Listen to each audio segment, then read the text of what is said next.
C'est d'abord beaucoup, hein. La BCE va acheter pour 60 milliards par mois d'emprunts d'États européens, et ce pendant 1 an et demi au moins. Les banques qui achetaient vont récupérer de l'argent pour faire des crédits.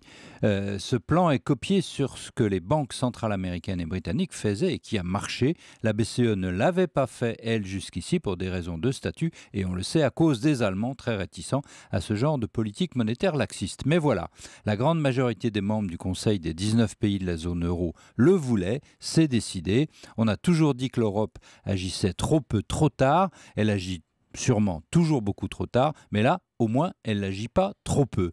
La BCE frappe un grand coup. L'effet de relance devrait se faire sentir en particulier dans les pays en souffrance de crédit, en Espagne, en Italie, au Portugal, où les taux d'intérêt sont restés très élevés et où les banques sont restées frileuses. Alors vous le disiez, les Allemands n'étaient pas très chauds, c'est le moins qu'on puisse dire. Ils se sont résignés? Une vive opposition demeure en Allemagne, en particulier dans la presse, dans l'opinion et à la Bundesbank. Mais oui, l'Allemagne, globalement, s'est résignée. Mais Mme Merkel s'est déclarée aujourd'hui que cette décision ne devait pas autoriser les gouvernements de différer les réformes. Et Mario Draghi, le président de la BCE, s'est évidemment empressé de le dire aussi. La monnaie aide, mais elle ne peut pas rendre une économie plus productive.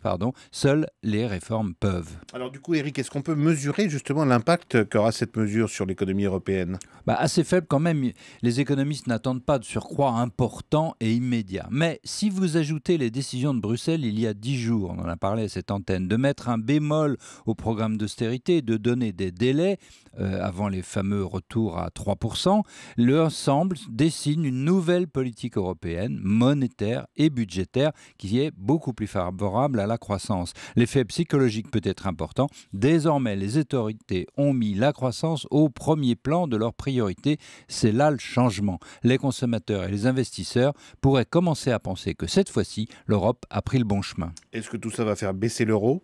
Très sûrement, ça. La Fed américaine a décidé de faire exactement l'inverse de la BCE. Elle a replié, elle, ses programmes de rachat d'emprunts. Le dollar, du coup, monte depuis l'automne. Si en plus la Fed se met à hausser ses taux, tout le monde l'attend, cela va attirer les capitaux vers l'Amérique. Le dollar montera, l'euro descendra, ce qui est bon pour nos exportations.